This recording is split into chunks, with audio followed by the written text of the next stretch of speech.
ચાતુર્માસ એટલે 4 મહિનાનો સમયગાળો.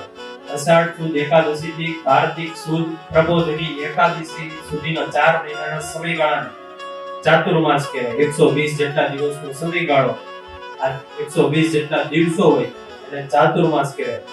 આમ તો શિક્ષાપત્રની અંદર ભગવાન સ્વામિનારાયણે 76મા શ્લોકની અંદર આજ્ઞા કરી છે, આદેશ કર્યો છે કે અમારા સર્વે સત્સંગી આશ્રિતોએ, ભક્તજનોએ ચાતુર્માસની અંદર વિશેષ નિયમ ધારણ, અને જે 4 માસ પર્યંત વિશેષ નિયમ ધારણ કરવા સમર્થ ન હોય, અસમર્થ હોય, તેમણે શ્રાવણ માસને વિશે કાંઈક ને કાંઈક અવશ્ય એક નિયમ લેવો.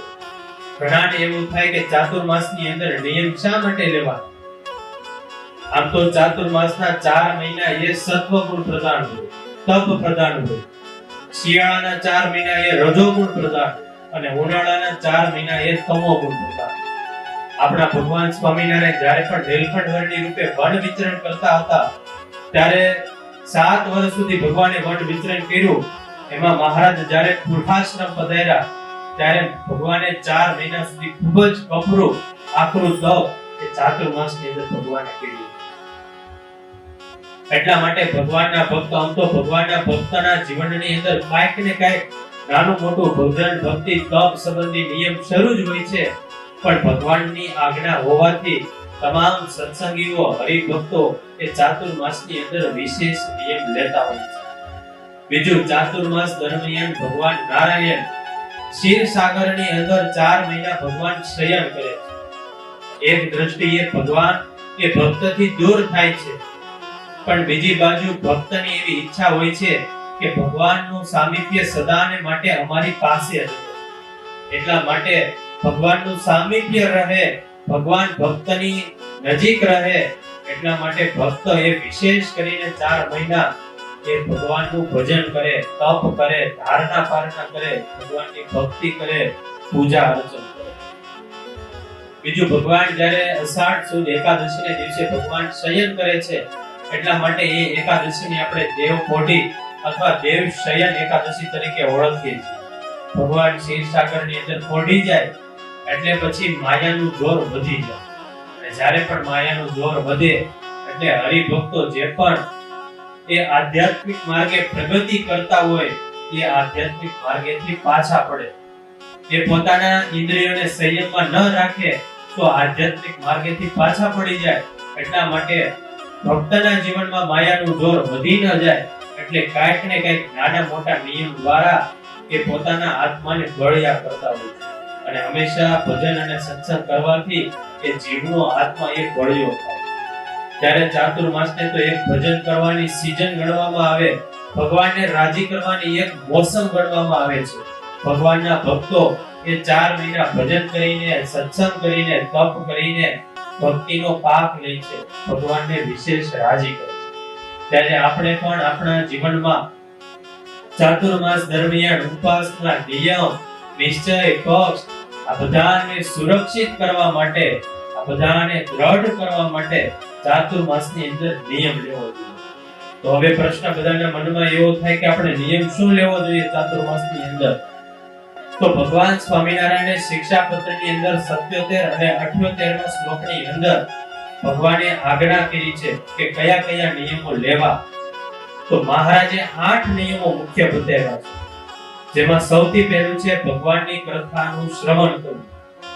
બીજા નંબરમાં છે ભગવાનની કથા વાંચવી. ત્રીજા નંબરમાં છે ભગવાનના કીર્તનનું ગાન કરવું. ચોથા નંબરમાં છે ભગવાનના પંચામૃત સ્નાને કરીને મહાપૂજા કરવી. 5મો નિયમ છે ભગવાનના મંત્રનો જાપ કરવો. 6થો નિયમ છે ભગવાનના સ્તોત્રનો પાઠ કરવો. 7મો નિયમ છે ભગવાનને પ્રદક્ષિણાઓ કરવી. અને 8મો નિયમ છે ભગવાનને સાષ્ટાંગ દંડવત પ્રણામ કરવો. આ 8 પ્રકારના નિયમો ભગવાને મુખ્ય ઉત્તમ માન્યા છે. એટલા માટે આ 8 નિયમો ઉત્તમ ભગવાને માન્યા છે કે આ 8 નિયમો એ ભગવાનના સંબંધ વાળા છે, ભગવાનને પ્રાપ્ત કરાવનારા છે.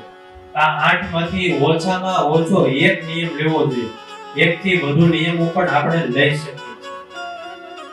આમ તો એ સિવાય ઘણા બધા નિયમો એ શાસ્ત્રોની અંદર, ગ્રંથોની અંદર એ બતાવ્યા છે, જે ઘણા બધા આપણે નિયમો એ આ ચાતુર્માસની અંદર લઈ શકીએ છીએ. બીજા તો ઘણા બધા નિયમો છે, પણ ચાતુર્માસની અંદર આપણે કેવા કેવા નિયમો લેવા જોઈએ, કેવા પ્રકારના આપણે નિયમો લેવા જોઈએ, લઈ શકીએ, એની યાદી આમ તો મુખ્ય જે હરિભક્તો સત્સંગીઓ લેતા હોય એવા 51 જેટલા નિયમો છે, જે આપણે અત્યારે શ્રવણ કરીશું. અને એમાંથી આપણે એકાદા 2 નિયમ આ ચાતુર્માસની અંદર લઈએ એવો સંકલ્પ કરીએ. પહેલો નિયમ જે બધા તમામ સત્સંગીઓને, તમામ હરિભક્તોને લાગુ પડે, એ પહેલો નિયમ એ છે કે 4 મહિના સુધી તમામ સત્સંગી હરિભક્તોએ રીંગણા, મૂળા અને શેરડી આ 3 વસ્તુ નહીં ખાવાની. એ સિવાય વધારે બી વાળા ફળ કે શાકભાજી હોય, જેવા કે જમરૂખ, તરબૂચ વગેરે જેવા ફળો અને શાકભાજી એ પણ 4 મહિના સુધી નહીં ખાવા. આ પહેલો નિયમ જે તમામ સત્સંગી હરિભક્તો તમામે પાળવાનો હોય છે. હવે ભજન સંબંધી નિયમો શરૂ થાય છે, જેમાંથી પણ આપણે એકાદો નિયમ એ ચાતુર્માસની અંદર 4 મહિના અથવા તો એક પહેલો મહિનો એ આપણે લઈ શકીએ છીએ. ત્યારે બીજો નિયમ છે દંડવત, ભગવાનની આગળ સાષ્ટાંગ દંડવત પ્રણામ કરવા. દંડવત અને બીજા આગળના જે પણ ભજન સંબંધી નિયમો આવે એ આપણી શ્રદ્ધા પ્રમાણે 5, 15, 20, 21, 51, 101 જેટલા પણ આપણને અનુકૂળ આવે એટલા નિયમો આપણે લઈ શકીએ છીએ. ત્યારે બીજો નિયમ છે દંડવત. ત્રીજો નિયમ છે પ્રદક્ષિણા, ભગવાનની ફરતે ફરવા. ચોથો નિયમ છે માળા કરવી. પાંચમો નિયમ છે ભગવાનના નામનું મંત્ર લેખન કરવું. છઠ્ઠો નિયમ છે ભગવાનના મંત્ર જાપ કરવા. સાતમો નિયમ છે જનમંગલના પાઠ કરવા. આઠમો નિયમ છે બંધુના પાઠ કરવા. નવમો નિયમ છે તપની માળા. 10મો નિયમ ભગવાનની આગળ કીર્તન ગાવા.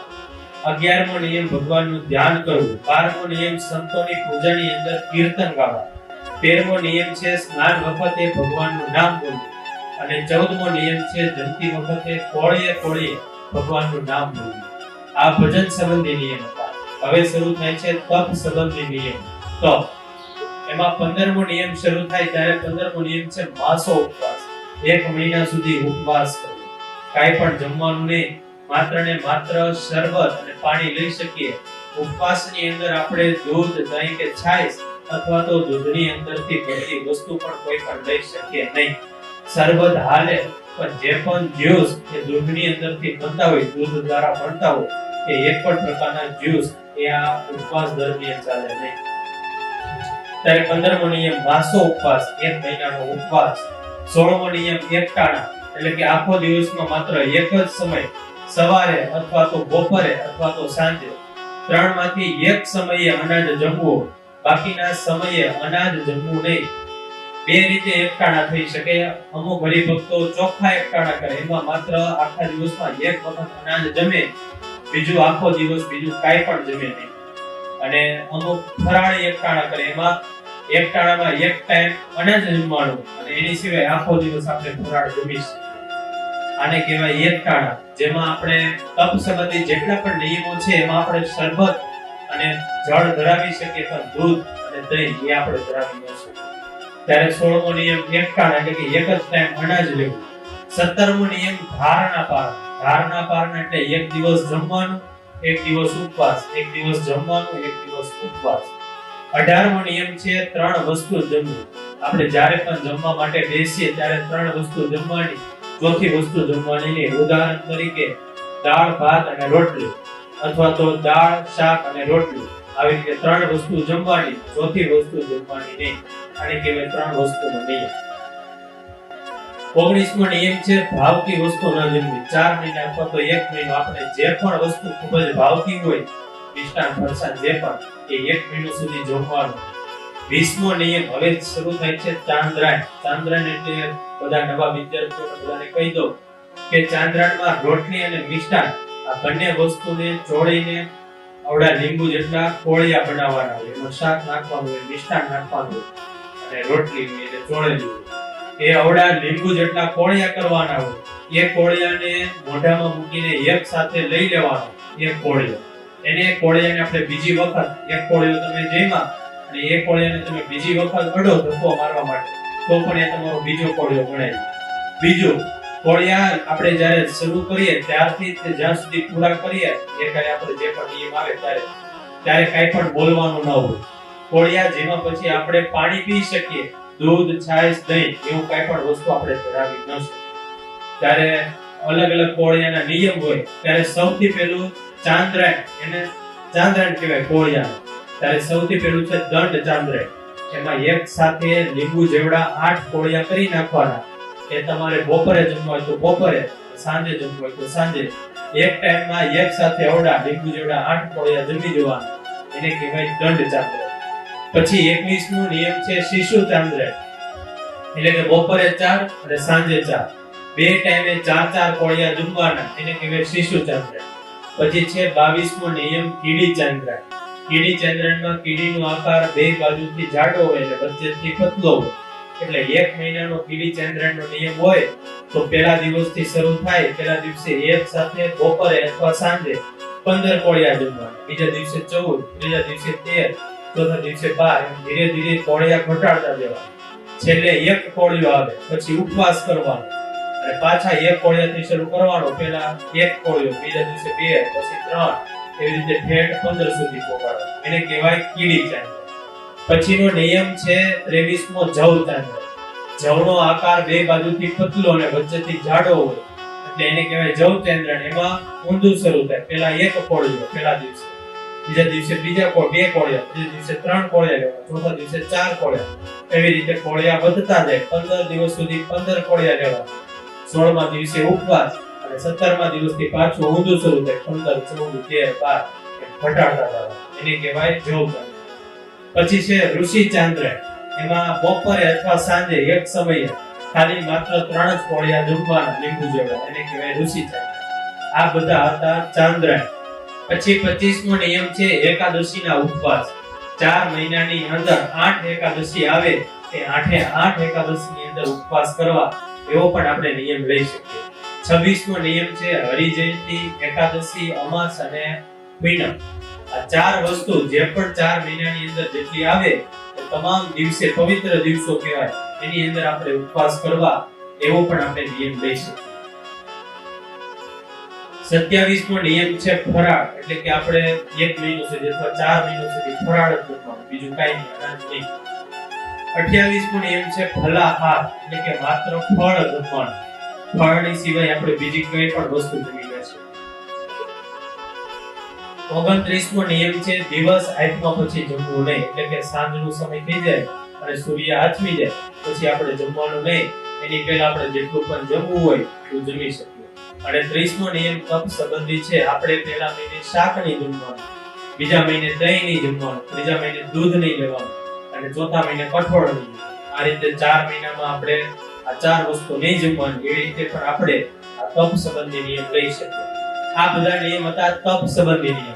હવે જે અન્ય વિશેષ નિયમો ઘણા બધા હરિભક્તો, વિદ્યાર્થીઓ, બાળકો લેતા હોય સત્સંગીઓ, એ અન્ય નિયમો શરૂ થાય ત્યારે 31મો નિયમ છે સંતોને જય સ્વામિનારાયણ કહી પછી આપણે જમવાનું. જ્યારે પણ આપણે સવારે, બપોરે અથવા સાંજે જમવાનું શરૂ કરીએ એની પહેલા સંતોને જય સ્વામિનારાયણ કહેવાનું અને પછી આપણે જમવાનું શરૂ કરવાનું.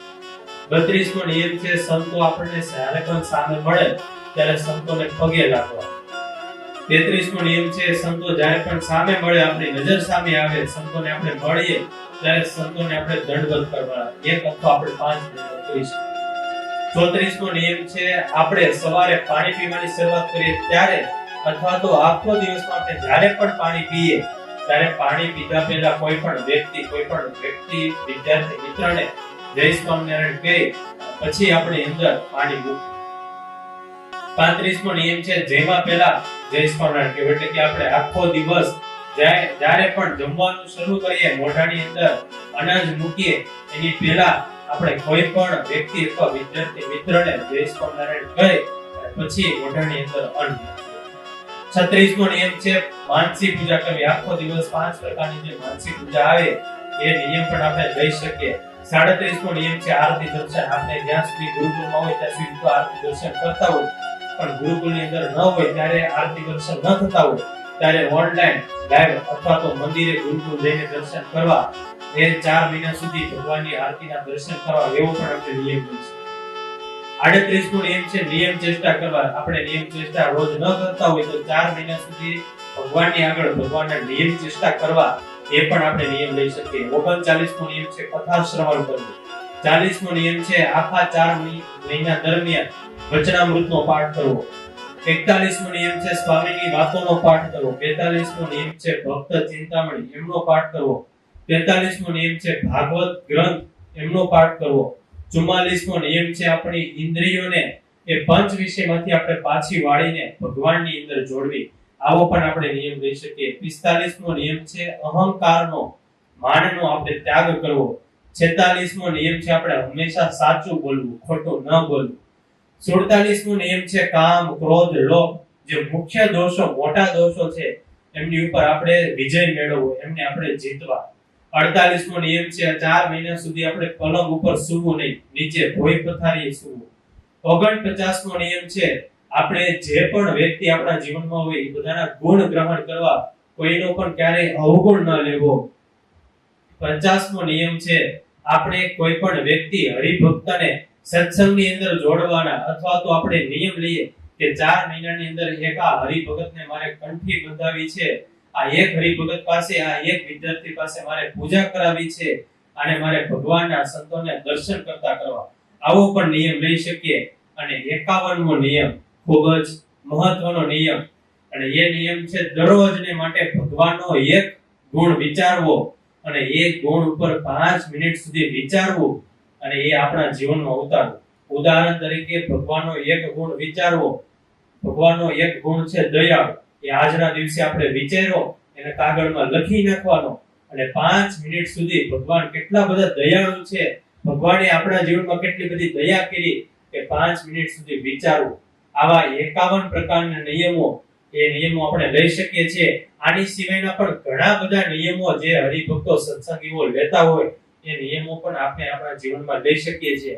આમ તો આખી જિંદગી અને આખું વર્ષ આપણે કોઈ પણ પ્રકારના નિયમ ન લેતા હોય, પણ મહારાજની આજ્ઞા, મહારાજ અને સંતોને વિશેષ રાજી કરવા માટે આપણે ચાતુર્માસના 4 મહિના નહીં તો માત્ર 1 મહિનો એ આપણે નિયમ લઈએ, અને ભગવાન અને સંતો આપણી ઉપર વિશેષ રાજી થાય એવા પ્રયત્ન કરીએ.